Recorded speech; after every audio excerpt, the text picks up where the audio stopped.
बनावट देख के अंदाजा लगाया जा सकता है कि अपने समय से हजारों साल आगे था यूनिवर्सिटी। बात करें इस नालंदा यूनिवर्सिटी की, इस खंडहर होने की रीजन। दोस्तों अभी हम पहुंचे हैं बिहार ही नहीं बल्कि पूरे भारत में गौरवशाली जगह नालंदा में, जहाँ से भारत के इतिहास के पन्नों पे भारत को एक इतराने का मौका मिला, वहीं ये जगह है जो गौतम बुद्ध की भूमि मानी जाती है।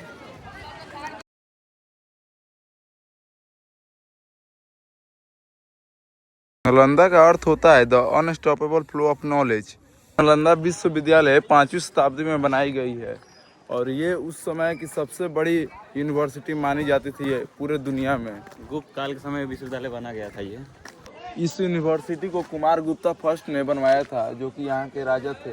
और इसी यूनिवर्सिटी में एक ऐसी लाइब्रेरी हुआ करती थी जिसमें इतने किताबें रखे थे जो कि कोई भी व्यक्ति अपने पूरे जीवन काल में उन सभी किताबों को नहीं पढ़ सकता था।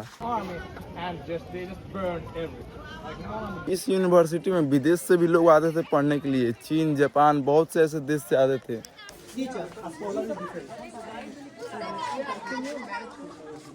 इस यूनिवर्सिटी में 10,000 से भी अधिक छात्र थे और 2,000 से भी अधिक टीचर। उस हिसाब से अनुमान लगाया जाए तो प्रत्येक 5 स्टूडेंट पे एक शिक्षक। इसी वजह से ये नालंदा यूनिवर्सिटी इतना आगे बढ़ा और यहाँ के स्टूडेंट इतने आगे बढ़े।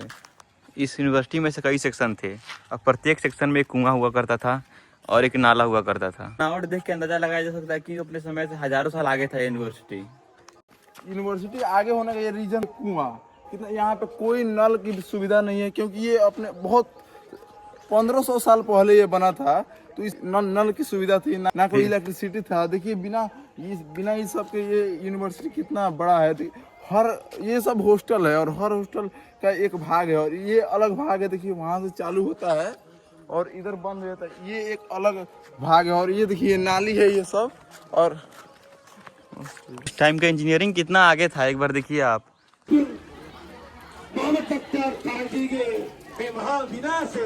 बात करें इस नालंदा यूनिवर्सिटी की, इस खंडहर होने की रीजन, इसका रीजन ये है बख्तियार खिलजी, जो तुर्की का एक जनरल था। उसका एक बार तबीयत खराब हो गया था और उसके जितने भी हकीम थे उन सभी को उसने बुलाया और उन सभी से बोला कि मेरा इलाज करो, और उन सभी हकीमों से नहीं हो पाया।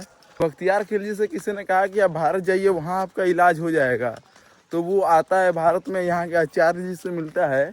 तो उसने बख्तियार खिलजी ने कहा आचार्य जी से, जे आप मेरा ऐसा इलाज करें जिससे मुझे दवा ना खाना पड़े और मेरा तबीयत बिल्कुल सही हो जाए। तो आचार्य जी ने क्या किया कि उन्होंने उसे दिया कुरान पढ़ने को और बोला कि आप कुरान पढ़िए, आपका तबीयत अपने आप ठीक हो जाएगा।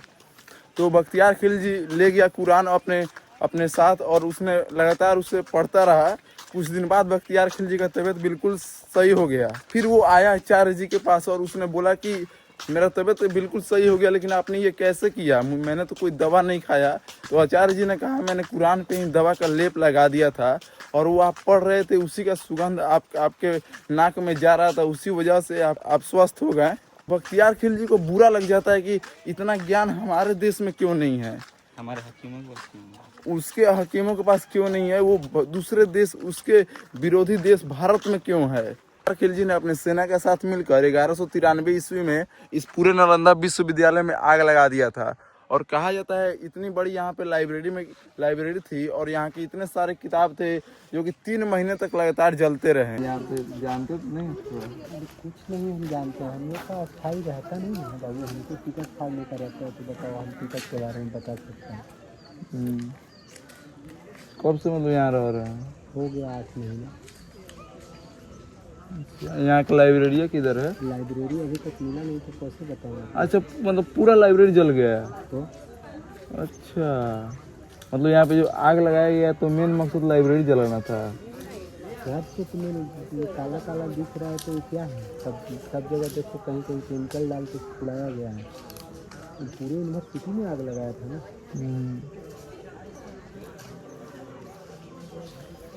अभी जैसे गार्ड भैया ने हमने बताया कि लाइब्रेरी यहाँ पे है ही नहीं। यहाँ पे मतलब लाइब्रेरी के कभी नामो निशान ही नहीं मिला जलने के बाद, क्योंकि बख्तियार खिलजी का मेन मकसद था लाइब्रेरी को जलाना, क्योंकि उसी में सारा ज्ञान था, उसी में सारा किताब था। और उसी आग के बाद भारत का पूरा ज्ञान खत्म हो गया।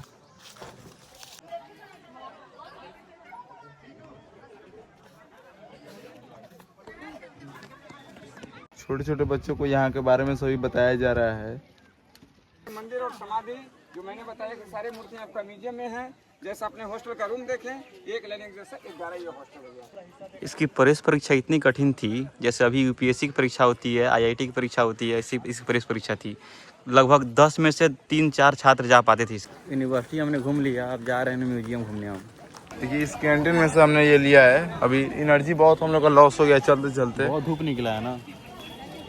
यहाँ पे भी महंगाई सीमा रेखा पार कर चुकी है।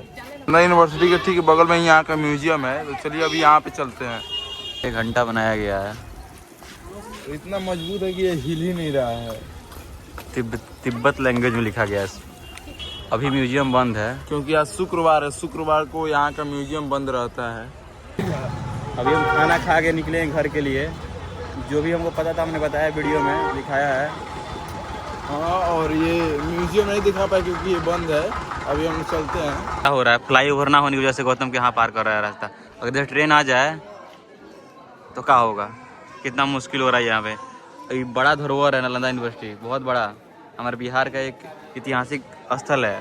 इतना कठिनाइयों मुश्किल पार करने के बाद हम लोग यहाँ बैठे हैं लोग खाने के लिए। इस महंगाई के ज़माने में हमें खाना पड़ता है। देखिए हम लोग क्या खा रहे हैं, लोग खाना की जगह पे ये खा रहे हैं लोग।